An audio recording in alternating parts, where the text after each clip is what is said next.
한 달 전쯤에 주간기획 스터디 3기를 모집했었죠. 이번에는 처음으로 입찰의 방식을 활용해봤는데 이 당시에 누적으로 비딩 금액이 1000만원을 돌파했었습니다. 그 외적으로도 스터디 모임 챌린지를 여러 번 운영해봤고 모집글을 작성할 때마다 90% 이상은 100명 이상씩 지원자들이 신청했었어요. 사람을 모아 수익화하는 필드에서 저는 왜 손대는 것마다 잘 될까요? 그건 바로 전적으로 세 가지 본질에 의거했기 때문입니다. 우리 모여서 으쌰으쌰 이런 거 해봐요. 이런 식으로 아무 생각 없이 사람들이 모이면 인간의 이기심을 극복하지 못하고 길어도 3달 안에 해당 소셜은 붕괴됩니다. 호기롭게 시작한 모임에서 킬링타임이 난무하고 발전은 어디서도 찾아볼 수가 없죠. 사람을 모아 수익화를 하고 싶은 분들이라면 이 영상은 무조건 3번 이상 반복해서 보세요. 무료라고 치기엔 제가 생각해도 진짜 값진 내용입니다. 적용했을 시 월세 이상의 부수입을 바로 만들 수 있게 오직 핵심만 담았습니다.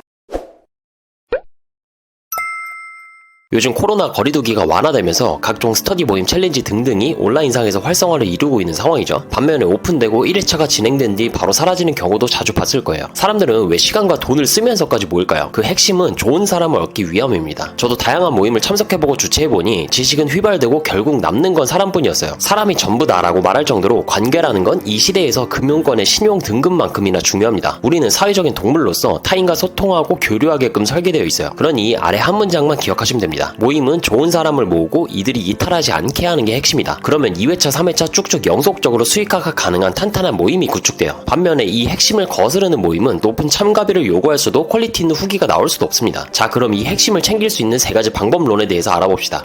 1번, 오직 검증된 사람들만 선별해서 모으기. 좋은 사람들만 단 한 번에 실패 없이 모으기 위해서는 반드시 선별을 해야죠. 다르게 표현하자면 아무나 선착순으로 들어갈 수 있는 모임이 아니라는 말이에요. 실패를 한다면 모임이 망가지는 걸 넘어 나머지 구성원들이 피해를 입을 테니 3가지 중 1번이 가장 중요합니다. 선별은 크게 2가지로 나눠볼 수 있어요. 비용으로 선별, 설문지로 선별. 여기서는 각각에 대해 구체적으로 이야기를 해볼게요. 비용으로 선별, 5만원인 모임과 100만원인 모임은 결 자체가 달라요. 그들이 기대하는 것도 다르겠지만 시작할 당시의 의지 자체도 다르겠죠. 만에 하나 모임이 별로라도 돈이 아까워서라도 열심히 참여할 수밖에 없습니다. 그 실행력만이라도 돈값을 하게 되는 거죠. 그러니 금액을 최소 1.5배 높여보세요. 이 비용이면 사람들이 신청할까? 겁이 나더라도 상세 페이지만 잘 적어도 역설적으로 사람이 더 잘 모입니다. 동일한 프로그램일지라도 그 안에 사람이 좋으면 구성원들은 완전히 다르게 받아들이게 됩니다. 설문지로 선별, 왜 내가 뽑혀야 하는지와 줄 수 있는 것 2가지를 포함해서 신청자들 중 지원서를 검토하는 방식으로 모집해보세요. 자신에 대해 잘 어필할 수 있고 선기부 정신이 탑재된 사람들이라면 좋은 사람의 잣대가 충분합니다. 2번, 이득과 손실을 양쪽으로 세팅하기. 좋은 사람들을 모아 이탈하지 않도록 시스템을 만들어야죠. 열심히 하면 얻는 혜택과 안 하면 부여되는 페널티 2가지를 모두 설계해야 합니다. 저도 과거에는 이득 또는 손실 한쪽만을 구축한 채로 모임을 진행했었어요. 하지만 얼마 지나지 않아 의욕은 반감되고 주최자만큼 주체성이 있는 사람들이 아니기에 참여의 빈도가 점점 떨어지는 경우를 많이 봤습니다. 가장 직관적인 건 돈으로 상금과 벌금을 정하는 방법이 있어요. 혜택에서는 모임으로 얻은 수익 중 20%는 1등에게 돌려준다라고 생각하시는 게 좋고, 페널티에서는 몸이 움직일 수밖에 없는 환경을 건당 5만원의 벌금으로 세팅하시면 됩니다. 3번, 발전할 수밖에 없는 명확하고 체계적인 프로그램. 모임은 명분이고 프로그램은 수단이에요. 이번에 저희 매니저님께서 운영하시는 적용 어플라이 독서 모임을 예로 한번 들어볼게요. 독서 모임에서는 단순하게 사람들이 모여 독후감을 브리핑하는 건 아무 의미 없다고 생각을 해요. 아마 남이 이렇게도 생각하는구나 정도로 지나갈 겁니다. 하지만 책에서 자신의 마케팅에 적용할 점을 뽑아서 실제로 실행한 뒤 모여 그에 대해 이야기하는 건 큰 의미가 있습니다. 남의 시간을 레버리지한다는 차원에서도 인원수만큼 N배의 적용을 학습할 수가 있는 거죠. 그러니 프로그램을 조금 더 탄탄하게 짜보세요. 단번에 기깔나는 아이디어를 낼 수는 없어요. 하지만 매 회차마다 구성원들에게 개선점을 솔직하게 말해달라고 요청하고 한두 개씩 적용하면 어느 순간 남들이 따라올 수 없는 타임테이블이 완성될 거예요.